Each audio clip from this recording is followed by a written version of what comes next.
I'm so sick. Hello, beautiful people. Welcome to the channel. If you're new here, hi, I'm Mai, and if you're not so new, welcome back. First of all, I want to apologize. I'm currently getting over a case of COVID, so my voice may cut out from time to time. Also, my bulb has decided to die in one of my lights, so I'm makeshifting at the moment. I also want to thank you all so much for subscribing to the channel and for showing all the support you did in the last video. If you haven't done so already, hit the little subscribe button below and you'll be notified when I'm next going to be posting a video. Now, whilst I was suffering in my bed last week, I found out that Konami were doing a Silent Hill transmission, basically a Silent Hill Direct. I was so excited and I tried so hard, but I managed to watch the entire thing and stay up. Now, if you visited my live streams over on Twitch, you'll quickly find out that I am not very...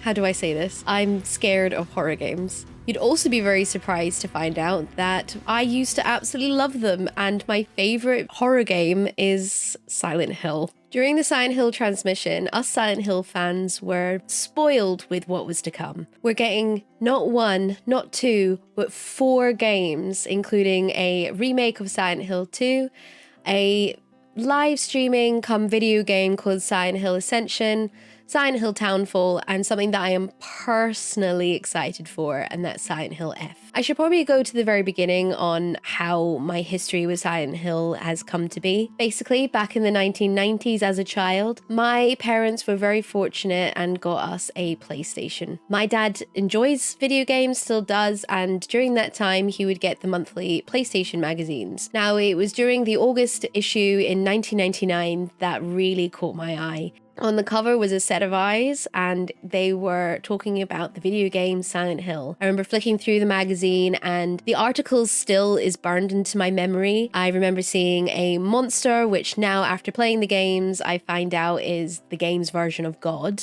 And the quote, "The game doesn't need to chuck in huge monsters to scare you. Its sound alone can scare the life out of you." Which I definitely agree with the soundscape and music being created by Akira Yamaoka. Suffice to say, his work on the music and soundscape in the games and movies have really hit home for me. I happen to own a copy of Silent Hill for the room, and it's the only video game soundtrack I actually own on CD. Silent Hill tells the story of Harry Mason, a single father who takes his adopted daughter Cheryl to Silent Hill after she begs him to take her there. After crashing his car, Harry quickly discovers his daughter is missing and searches the foggy and eerie town of Silent Hill for her. During the search, he realizes that this town is not what it seems. The foggy setting turns into a nightmare filled with monsters ready to attack.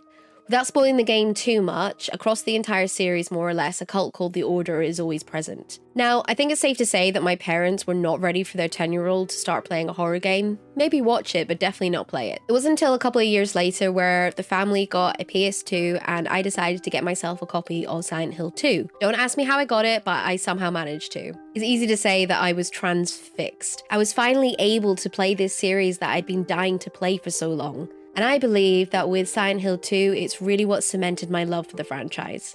In Silent Hill 2, you play James Sunderland, a widower who receives a letter from his dead wife Mary several years after she's died. The town seems to be abandoned and rotting away, with monsters scurrying and wandering the streets ready to attack James. He meets some really peculiar characters during his time in Silent Hill. He meets Angela, a young woman who's in search for her mother, who seems a little bit not there. A young man called Eddie who seems to be chucking his guts up in the toilet. It isn't actually until he meets Maria where he realizes that things are definitely strange in this town. Maria looks exactly like his wife, only she is wearing a more provocative outfit and is not as pleasant as she was. The thing I truly loved about Silent Hill 2 in particular is the fact that it's a psychological horror. A lot of the monsters are based off of or manifested from James's guilt or sexual desires, and again, it's all psychological, which is something that I'm definitely more of a fan of rather than guts and gore and jump scares, even though there are some jump scares in this game. If we jump ahead to Silent Hill 3, Silent Hill 3 tells the story of Heather Mason, a bratty teenager who discovers herself trapped in a nightmare world while shopping in the local mall. Silent Hill 3 is based 17 years after the first game. The game starts as Heather is doing an errand for her father in the local shopping mall and quickly finds out that the entire building has turned into some bloody nightmare. There are monsters, the walls are covered in blood and rust, and even at a point where she goes to an amusement park, there are the giant bunnies covered in blood, which now the franchise know as Robbie the Rabbit. As creepy as he is, I would absolutely love love to have a plushie of him.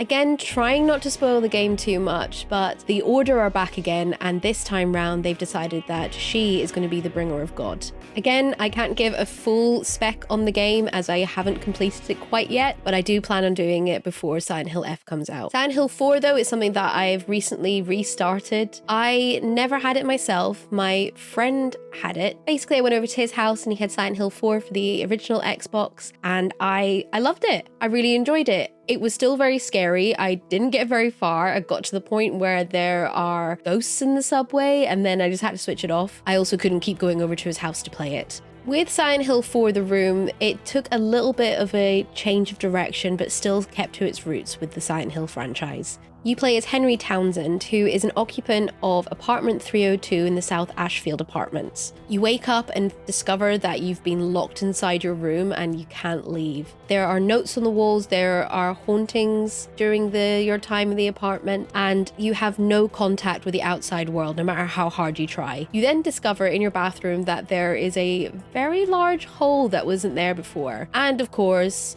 you decide to go traipsing through it, and you are pulled into a subterranean subway system, and it's the only way I could probably describe it. I can only imagine, living only half an hour away from Silent Hill in South Ashfield, that some spooky things are about to happen. When you make your way through the hole and wake up sitting on an escalator, you meet a young woman called Cynthia, who is very adamant that she's currently in a dream and that you're occupying it. The areas in this game are really strange. At one point, you end up losing Cynthia and you go down to the subway area where the aforementioned scary ghosts are. You get her out. She then goes missing again. You have to fight off loads of dogs, and then you go out of the subway section to then find her dead in the control room. She has some numbers on her chest, which then you discover that she is the 15th victim of a serial killer. I wasn't kidding when I said that this game was a little bit different to the other Silent Hill games. What I really like about Silent Hill 4 The Room so far is that the difference between this game compared to the other Silent Hill games is, yes, there's still the cult involved. This time round, it's about a serial killer who has been affected by the cult. Personally, I'm really excited to get through this game, and I think because I've watched some walkthroughs recently, I'm not as scared, but yeah, I'm still shaking in my boots a wee bit. I could go on about all the other Silent Hill games that I've played. I played Downpour, which I thought was a little bit boring to be honest, but you can play it yourself. And I've played a little bit of Homecoming, which was more in line with the film. The first film, I should add. The second film was really, really pants. I could seriously go on and talking about Silent Hill and the franchise and the theories and everything behind it, but otherwise this video is going to be very, very long. I will, however, link a couple of other videos that I found during my research and during my binge time after the transmission, because there's some really, really good videos out there. Now let me know, did you watch the Silent Hill transmission? Are there any of the games or the movie? Are you excited for any of those coming out? Which one of the games are you excited about? Me, Silent Hill F. Looks beautiful and sounds beautiful. Oh my god. But yeah, I would love to hear in the comments below about what you think. If you enjoyed this video, don't forget to like and subscribe so you can be notified when I'm next going to be uploading. In the meantime, thank you so much for watching and have a good one. Bye.